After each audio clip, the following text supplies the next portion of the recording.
Welcome to Anchoring the Consciousness of Oneness World Summit. Our guest for this segment is Dr. Ram Bhagat, and today we'll be talking about healing community with rhythm through drumming, dance, drama, and dialogue. It's a thrill to have Dr. Bhagat, the very multidimensional Dr. Bhagat, with us. Welcome. Welcome, Todd. Glad to be here. Looking forward to expanding on our conversation. Yes. So, uh, where I'd like to go first, Ram, is this combination of healing and drumming. Um, what is the healing element of drumming? I, we talked a little bit about drumming, earlier. I guess what I'll start off with is this metaphor that drums no guns develops. Um, Probably in the '90s, but is really starting to resonate around the country now. It's called the Junkyard Jam. And the Junkyard Jam is a metaphor. And that metaphor represents that, first of all, we all have issues, the junk. So, I've been going into spaces now and it's asking people, do you have issues? I have issues. And I would tell them if you all don't have issues, I need to get out this space because, we all have that junk. And then the yard is the work. The yard is the work. The yard is where, like when we're using the drums, we are doing that work. My oldest son, developed this motto called "I am the work," which means I am a product of my experiences. And then the jam, the junkyard jam, the jam, that's the healing. That's the therapeutic aspect of it. So the drums are, as we said back in the day, um, one of the oldest, most widespread of all instruments. From healing the sick to the waging of war, the drum continues to heal the human spirit. So through my own personal experience with drumming, when I've had ups or downs or I've had ebbs in my life, drumming has literally been able to restore and rebalance me, to bring me out of some very, deep, difficult times. Another thing with the drums is that it's a form of communication where it gives you like a conduit or a connection to introduce, interact, and just form a bond with people. So yeah, let's end there, and then maybe expand a little bit more from Yeah, there. yeah. Love to know how you discovered that. When did that start? That drumming is a healing process. So that started.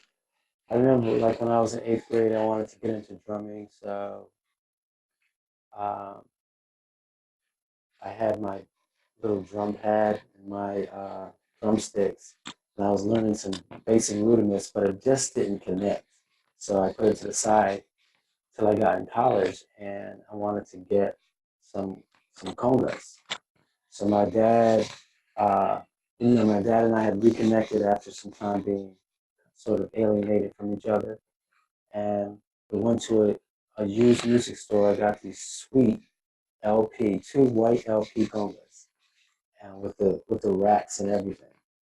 And somehow I transported these two congas, this hardware. I'm talking about like serious hardware, all my bags on the bus from New Haven, Connecticut to Richmond, man, Richmond, Virginia. I don't know how I carried all that stuff, but those drums went with me all up and down the East Coast to New Orleans, and in that journey, I started to connect with some master drummers, and I was learning like Afro-Cuban rhythms, Afro-Brazilian rhythms, just a lot of different rhythms and stuff. And so around '80, I left New Orleans. I went back home, connected with my brother, my younger brother, which turned out to be the last time I ever saw him because he was a victim of gun violence, and that was like the turning point in my life. And when I look, one of the turning points. When I look back at it, I see that that's kind of the impetus for drums, no guns, healing community with rhythm. So after his death, I started like sort of um, talking about it in a variety of ways. I published this book of poetry called Breast Milk Blues, and I formed a percussion group, and we started performing using drumming, dance, and drama to um, spread a message of hope and healing. And that's kind of how it first started. And on that journey, on that path, I've seen like situations where like we would encounter like 600 youth at one time, elementary school, and do a process where we almost had every kid, young one, I'll stop saying kid, every young one come across the stage and have a chance to express themselves on the drums. And we would hear stuff from teachers like, it's unbelievable how this young person over here who doesn't even do anything, who's very introverted, or who, on the other hand, might be like hyperactive, was calmed down.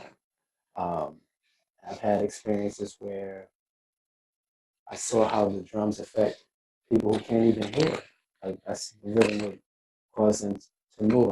I've seen it um, stop like serious conflicts in schools and in communities, and also how it's brought people together. And so it's a culture, it's a drum culture that is so deep and so broad and so powerful. Like we've gone to spaces like in Harlem or at a community festival, and the kind of energy that we've been able to invoke will just draw like hundreds of people around us because it's so. I think it's so. I think it transcends the personal, and it goes to a level of just like this universal consciousness, and out of that space and out of that source, it it just reaches people in a way that just talking or trying to preach to them doesn't work. Yep, yep. Where's that vibration? It reminds me of a quote from Parker Palmer, who says, um, violence is what happens when we don't know what to do with our suffering. Mm. And the ability to take that energy, that trauma, that pain, that fear, and to strike something that is not just a physical act, but is creating this beauty and this connecting rhythm. It completely makes sense to me. We should be drumming all over the place. Yeah, it goes back to like this article I read in Yoga Journal years ago, where Mickey Hart was talking about how we've lost touch. I think it was Mickey Hart. We lost touch with our sort of with that inner rhythm. We've lost touch with that inner rhythm, and we don't drum as a community.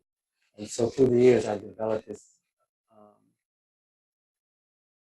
I guess it's sort of a description of it. I call it social arrhythmia, a society out of balance. And the sort of the symptoms of social arrhythmia are alienation, disconnection, and what's the other one? Mistrust. Mm. And those are obviously um, three things that are very prevalent in probably around the world, but definitely in our society. That there's alienation. People are alienated. People don't trust each other. We know some of us don't even trust our own selves, and that there's just this disconnection where we're out of connection. We're out of balance with our own. We're out of balance. So I call that social arrhythmia, and drumming. I think drumming is one of the most powerful remedies for connecting that, connecting us, reconnecting us, and elevating our consciousness. Or the byline of the summit, anchoring our consciousness into our root chakra because of those rhythms. Beautiful. I understand that you were a teacher for 30 years. and that you would even do some drumming in the chemistry class you taught. Well, I taught for 3 years in Virginia, and I forgot to mention that I taught in DC for a year too. So in around 2000. Like prior to that, I was doing drums no guns in the schools, and it was very powerful. When I started teaching science at this kind of really creative alternative school, um, I knew instinctively or intuitively that I wanted to get into arts integration. So I started to explore arts integration through Partners in the Arts, which is an organization in Richmond, Virginia, the Lincoln Center Institute, and the Kennedy Center later on when I was in DC. But I applied, I come up with these crazy ideas though. Like when I came up with like drums no guns, people were like, drums no guns, that's not gonna work. And I was like, really? I think like I never doubted it. Like it just resonated like drums. And I have to like emphasize sometimes that yes I do know English grammar and it's intentionally drums no guns. It's not drums not guns. So you know what I mean? It's not like a preaching. It's not. It's drums, no guns. It's artistic license. So I came up with this idea called the rhythm of chemical bonding, and the concept behind it was to teach, because chemistry is like for a lot of people, it's just not. It's not the favorite subject. It's like so abstract, right? So I taught chemical bonding, ionic bonding, and covalent bonding using dance, drumming and dance mainly. So we use salsa rhythms and salsa to teach ionic bonding, like the transfer of electrons. And we use Afro-Brazilian drumming and capoeira to teach covalent bonding. And this is when testing was just being introduced, like high stakes testing. And a lot of the students were like, this is not going to help us pass the test. So I had to like convince them and cajole them to trust the process. Because more important than passing the test was building those relationships, building that community that was going to last. That memory and that feeling was going to last and does last a lot longer than what you got on the SOL test. We call it SOLs in Richmond, what you got on the SOL test. So then when I went to DC, it was like very challenging because the students um, had lost the majority of their teachers the year before. Like the principal, um, she went through this process where she almost more than 50% of the staff was new. Plus the students were also in that mode of like, who's going to really be here with us? And I remember in my classes, my students for like weeks, I didn't see a smile on certain faces. So I decided to bring the drums in and use drumming with drama. It The students' faces lit up, their energy lit up. Of course, they wanted that more than hearing about chemistry, but I integrated that into using drama and drumming to teach chemistry concepts. And it also had a powerful impact on the staff too, because we were dealing with a lot of secondary trauma. And I remember doing kind of like a drum circle at one of our our grade level staff meetings. The expressions on the staff's faces went from that gloom and doom look to like happiness and joy. So I think it goes back to something we were talking about earlier, where when you drum, even if you're not a professional drummer, when you get under the skin, or it could be, um, doesn't have to be a live skin. A skin. It could be some kind of prefabricated head. The vibration is going to resonate and kind of help you reconnect. And there's studies and things that support um, the healing aspect of drumming. So I'm picking up that you care deeply about community. I also know that you're doing work in communities that have had um, the phrase you used is um, well, we talked about trauma. We talked about um, historical uh, issues. Like where does community fit in terms of how we heal these broken communities? So I, yeah, I do. When you said that, I really that resonated with me. So um, I guess I would start off by saying that our consciousness, our collective consciousness, I think is global. It's definitely national. Is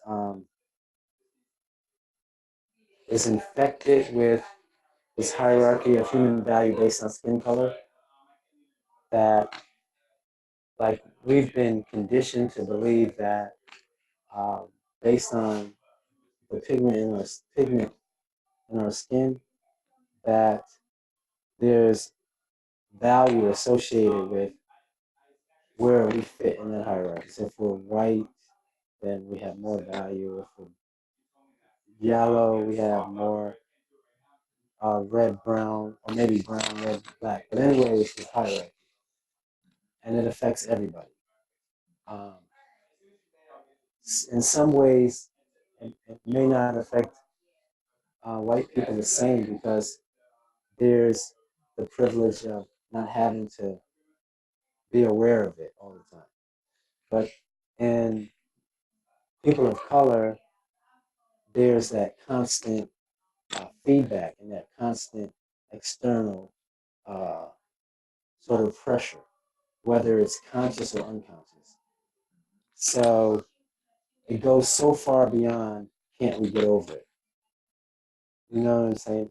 It's historical trauma. And one of the things that we know as trauma informed people is that no, you don't just get over trauma. You work through it, we heal through it. So it's never like just get over it. With that said, um, the kind of mindset that we have in like so-called broken communities is like we have rhythm, man. You know what I'm saying? We have love, we have resilience, and we have the fight against these concepts and these systems that are trying to like suppress us. And like Paulo Freire says in Pedagogy of the Oppressed, it's like we are the ones. This is a paraphrase, but it's like we are the ones who have. First of all, we have to uplift ourselves, and through uplifting ourselves, we're going to uplift the community without becoming that oppressor that the oppressors fear that we will become.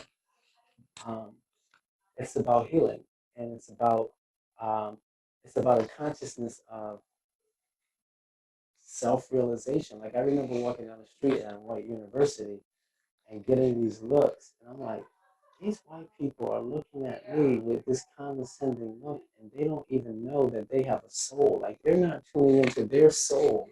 I'm walking down like soul man. I'm walking down the street like I'm awakened to my soul consciousness, but I'm aware that they're perceiving me through their that limited lens. So that's and I care about that so much because by changing the imagery, like I was just thinking about how we really need to decolonize spirituality. Like we need to decolonize consciousness. We need to decolonize it. And I was thinking of a good way to explain it. Like when we think of some of our Buddhist, um, mindfulness leaders, there's like going to be no qualms about them kind of seeing Buddha as somebody who looks like them. Like, okay, I'm Buddhist, Buddha looks, I'm in the image of Buddha. But black people, I would say for the most part, don't look at their spiritual energy or their spirit or their God is looking like them. You know what I'm saying? Like I was in East Africa. I was in East Africa, and I was talking to some of my brothers in East Africa in Burundi. Actually, I was in this church, and and and Jesus was white on the cross, and I was like, wow, this is deep. I'm in Africa, Jesus white on the cross, and then I was like, so what do you think would happen? I asked him, I said, what do you think would happen if like tomorrow everybody just woke up and Jesus on the cross was like not white, it was black. I said, do you think the white people would like freak out? And he said, no, man. The black people would freak out. You see what I'm saying? The black people would freak out.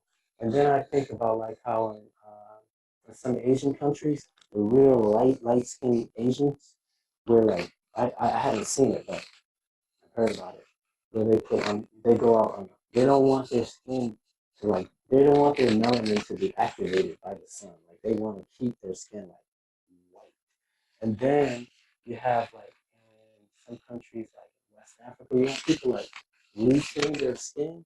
I think that is like uh, so indicative of how um, this racialized consciousness is damaging our ability to like really tap into the source. Because trust me, when you tap into the source, you might experience some black deities. You know what I'm saying? You may encounter like Krishna means black, from what I understand. And I call myself an Afro Hindu Catholic yogi because um, I got into Hindu philosophy after high school and college. I was raised as a Catholic, so kind of like a survivor of Catholicism. Um, but I just feel like that is kind of constricting our our consciousness and our ability to anchor into this healing. So my care for these well, I feel like that. I guess you can pick up from what I'm saying that I don't just think people of color live in broken communities. I think the community, the global community, is broken, and one of the things that is shattering us, or one of the things that is keeping us divided, is this false sense of superiority and inferiority based on this lie of this hierarchy of human value based on skin color, and that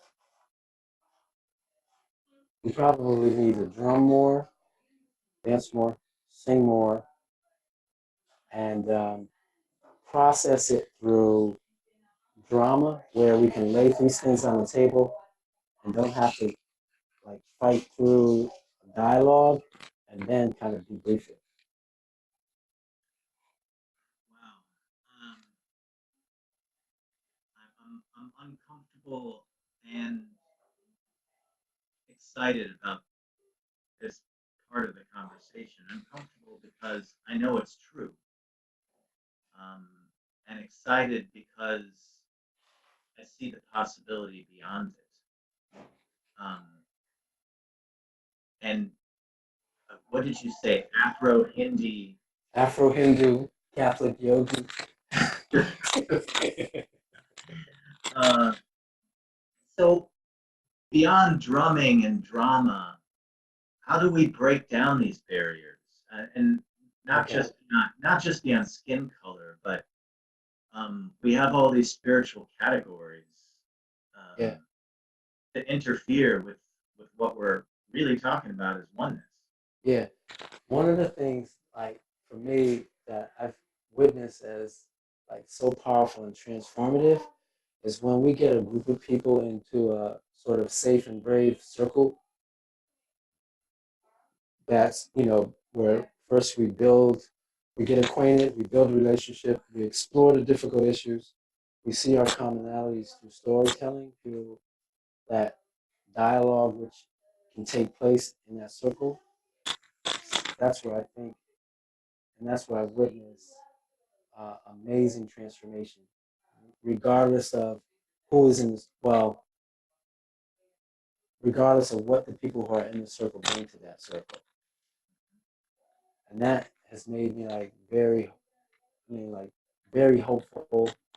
Um, and I've seen it happen over and over and over again. Like, and I've experienced where you can have people on extremes, like extremes that you wouldn't imagine being able to come together and resolve and transform. It's more than conflict, like hate even. So I think that well, it's not just my thought. It's um, that wired into our DNA. That's part of our evolutionary biology is the need to belong and the the um, the quest for connecting with others in healthy ways. And even when we go through some of the most horrific human experiences, that the human spirit, in most cases, can still um, resurrect and reconnect within the right, and by right I mean within a safe, healing, unity connection, or like people who really care. And I've seen it happen. So I think that's where we can like not just that's where we can find the hope. That's where we can discover the hope. That's where we can experience the hope and the healing. We need these safe spaces in which differences can come together and recognize common humanity. Mm-hmm. And I understand that's part of what you're doing now, um, seeing over school climate and culture in Richmond. So tell me what that's all about. Yeah, that's kind of like the pinnacle of everything that I've been doing through the years as a teacher, as an activist, as a peacemaker, and then someone who was investigating strategies for trauma awareness and resilience and how to heal and rebuild community, mindfulness, yoga, the arts, science, all of these things just converge into our new administration expressed a commitment and created a strategic plan around implementing trauma informed practices and restorative practices throughout our school district. And it was like perfect timing and perfect connection. So I got hired to be the I don't really think manager is the right word for it, but the title is manager for school climate and culture strategy. Um, but I think it's a combination of like chief visionary and activist, like visionary, but being an activist in the schools, working with people who also have a similar vision and connecting it, and being in this, like I'm adjusting to just like how much trust um, is being put into what I'm doing. It's a lot of trust, it's a lot of faith, and it's not just from the administration. It's like almost statewide, nationwide support to um, implement massive resilience in a school district. And massive resilience is kind of like healing those historical harms, being able to have those conversations to really understand like what is justice, but helping to work with in the schools, all parts of the schools, to build these communities and build these cultures that are really restorative, trauma sensitive and restorative, not just alternatives to the way that we're doing things or have been doing things, but to really transform them. And I think that goes again to like sort of anchoring our consciousness into appreciating and embracing the dignity of all of the students, all of the teachers, and not like, okay, well, our school over here is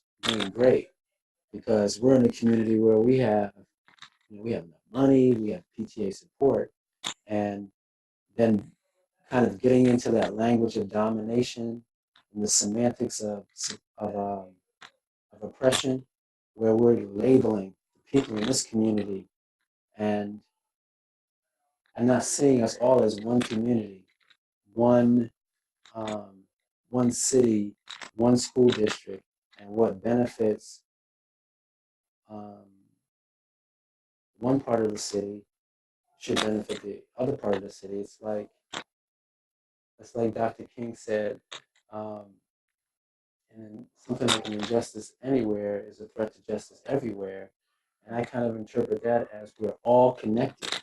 So, and then in unified like quantum physics theory and everything, um, that if we're traumatized over in our neighborhood, that is also somehow affecting you, even if you're oblivious to it. You can never really just say, "Oh, that's your problem.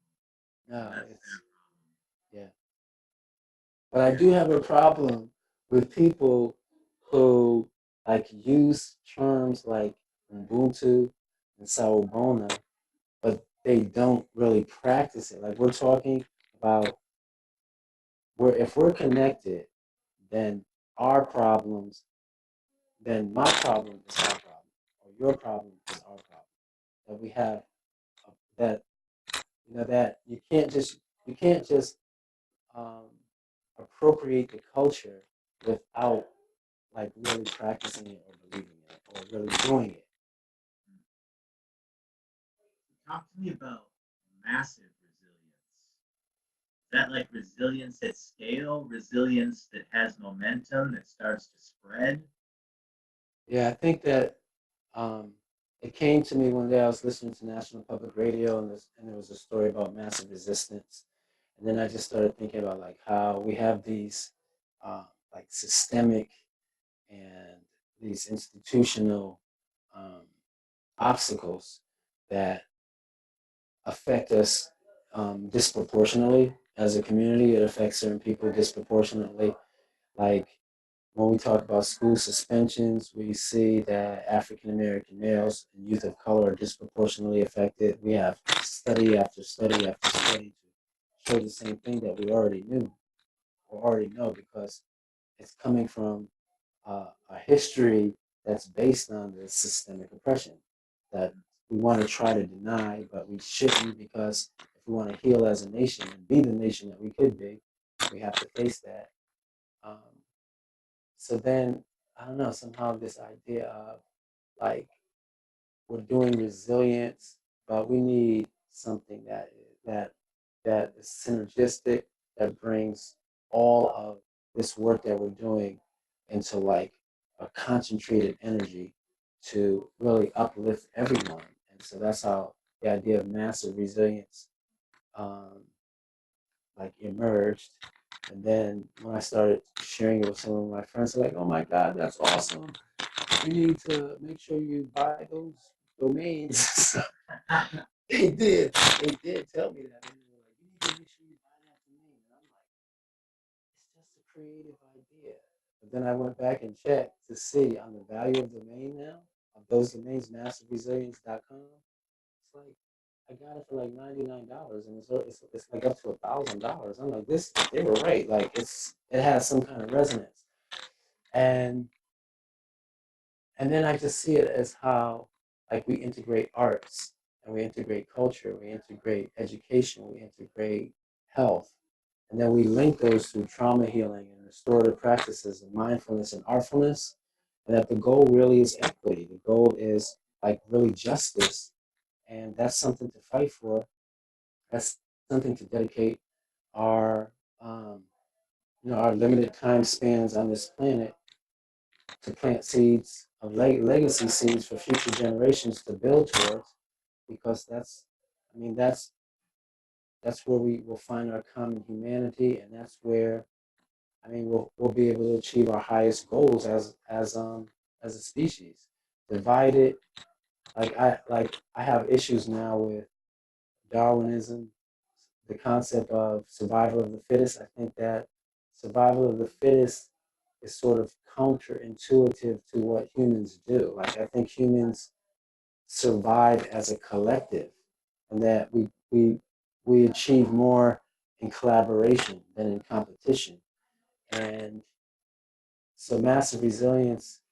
Part of it is healing historical harms. Another part of it is implementing trauma-sensitive restorative practices, culturally responsive mindfulness, and then doing it in creative ways where it's not so hierarchical, where like the elders are really interacting. It's like intergenerational also, and I feel like it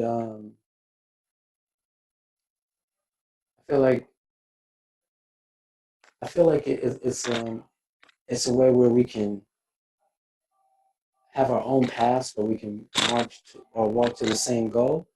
And then one other thing too is I feel like it also, I feel like it addresses adverse childhood experiences, ACEs. I feel like it does address those in the sense that they're not like labels, uh, they're not like pathological labels. It's not like, oh, your ACEs score is like 5, you're going to, uh, you're a victim.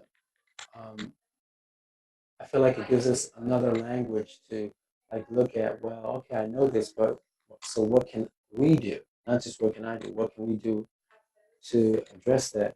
And then I also feel like it addresses a different kind of ACEs other than adverse childhood experiences. I feel like it also addresses adverse cultural experiences, and that's important because it's that we're not in this situation or this condition being disconnected, like I talked about earlier. I think I did social arrhythmia, where there's alienation, disconnection, and mistrust, where we're community out of balance. I feel like it's not just those people have those problems, that there are root causes to the problems that we all have. We all have some serious issues. That goes back to the junkyard jam. Like, I don't want to really jam with you if you're not being honest, if you're not unmasking, if you're not, you know, wiping off the mask of political correctness. Like, I don't, it doesn't matter if you're white or if you're Asian or if you're a First Nation people. We all have to come to this with issues. That's why we're here. And um, so the adverse cultural experiences also are significant because it kind of explains the crucible that we find ourselves in. And one last point is those circles that I talked about earlier. Um, it's not just safe, like okay, safe, and we're just going to be like politically correct.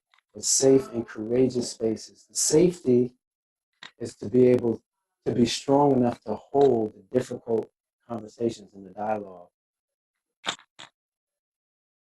Love it. I got to tell you what came to my imagination when you were talking about massive resilience and then expanded upon that is the the visual I have for the resistance is we've got thousands of people lined up in a row, and then we have thousands of people facing them in a line, and there's this just direct conflict. And with the massive resilience, what I saw is there's thousands of people who are interlocked and dancing together and seeing each other and occasionally calling out to the people in the other line and saying, hey, you're welcome to come join us. Mm. Everyone's welcome. Yeah, It's interweave of it's not us versus them. We're together, we're dancing, and we refuse to just fight against. right. That's kind of like where we go with trauma sensitive work. Is hey, there's always an invitation. You don't want to do it right now? No problem. Then we come back around the circle. You ready now? It's like one time I was doing this drum circle up in Harrisonburg at East at the Center for Justice and Peace Building. And so I had this large group, and there was this one young guy whose mother brought him. She said, "Oh, I want you to meet Mom." I want you to drum with Rum. And so he came, and we were distributing the drums. He's like, "Nah, I'm cool, man. I'm all right. Like I don't want to drum." Almost like, "You think you're cool, but that's not cool." And so then, I was going around the circle, got to him. I was like, you want to drum?" "Nah, man, I'm cool." So then, I went back around, got to him again. "You ready to drum yet?" "Nah, I'm cool." So, "Oh, when you're ready, you can play my drum." Right? Went around again. By the time it was, by the time we really were getting into it, he was jamming. But it was like not trying to feel taking it personally or like insulted or like what's wrong with this kid that he doesn't want to play. To the point where it's like give this young person the space and let them know that whenever you're ready, the circle is going to be there for you. So not forcing people into it, or not and not making them feel like there's something wrong with them if they're not at that point to to engage with it. So yeah, I see that too. Like uh like people, yeah, people move at their own pace, and I think that's helpful for me to to kind of not expect other people to do what I want them to do, but just kind of honor where they are, and then eventually, and it's back to that safe circle space. Eventually, when they know that they have kind of that freedom and that option, then their contribution is like really, really powerful and significant. Love it. So, give me an idea as to what a day in the life of Ram is like. Like, how do you how do Oh, you keep yourself centered and open and energized? okay. So I'm glad to say that I've been like super consistent about my daily practice. So I mean, sometimes like when I wake up, I have I have an internal alarm. So it's like I'm gonna wake up early. It's gonna be like 5 o'clock or whatever. But then sometimes, like if I have a lot of work to do, I might wake up and like do some work. But my ritual um, is when I'm taking a shower, I do this prayer. I have a prayer that I do in the shower. It's kind of to root me, and then I'll come out. I have an altar, and so I'll do my practices. I'll do like some hatha yoga practices. I do some pranayama, some breathing exercises, um, like a sequence of breathing exercises. Sometimes, like I'll do like this loving kindness meditation, but I'll most of the time I'll read from the Gita, Bhagavad Gita.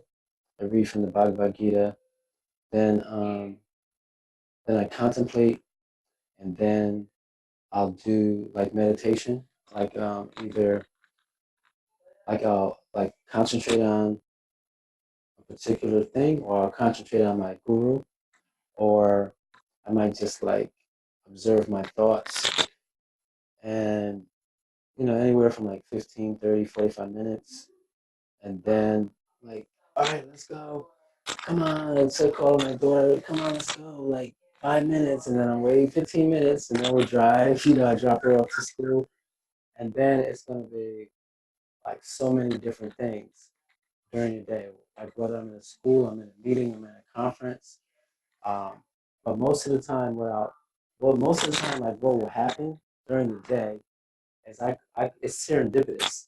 Like I'll give you quick examples. Like yesterday, I was at a school. When I first walked into school, I saw this picture of the. He was the lead. Let's call him singer for this group back in the day called Arrested Development.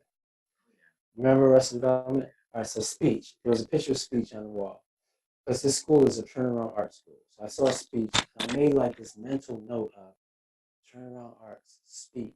Because when Drums No Guns was first started, when Drums No Guns was kind of like, I say at its like pinnacle, its first pinnacle.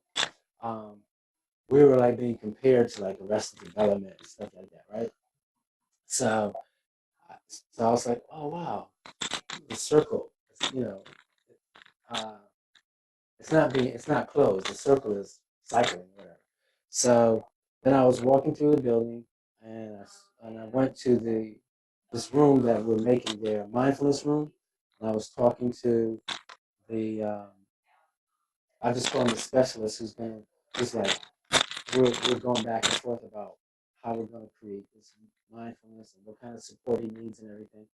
So I said, okay, that was cool. So then I'm leaving the room. I mean, getting ready to leave the building.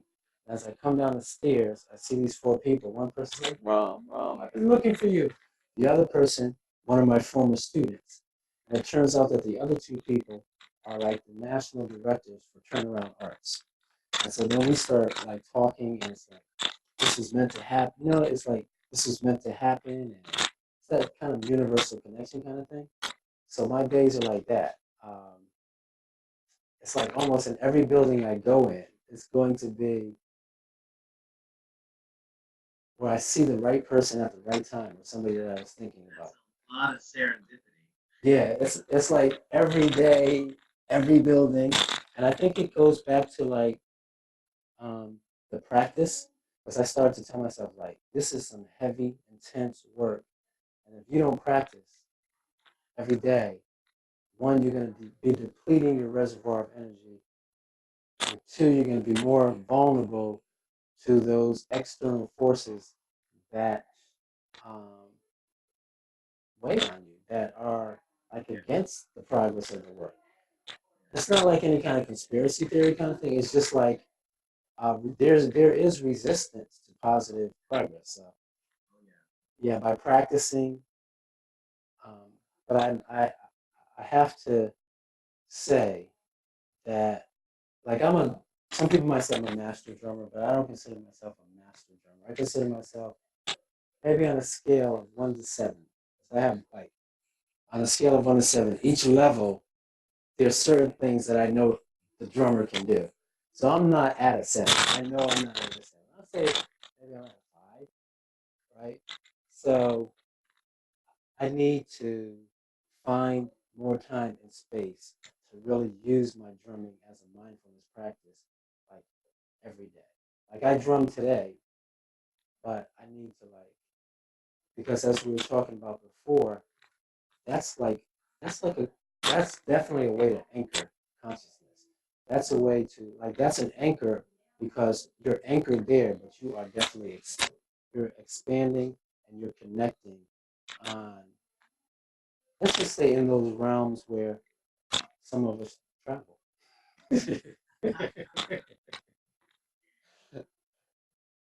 Thank you, Ron. That feels like the perfect place to end this conversation. I hope I can be in circle with you Yes. soon, and I hope I can beat a drum next to you as Where well. where are you located? Up northeast of Chicago. This is where we should stop. Then. Me, and my son were just in Chicago.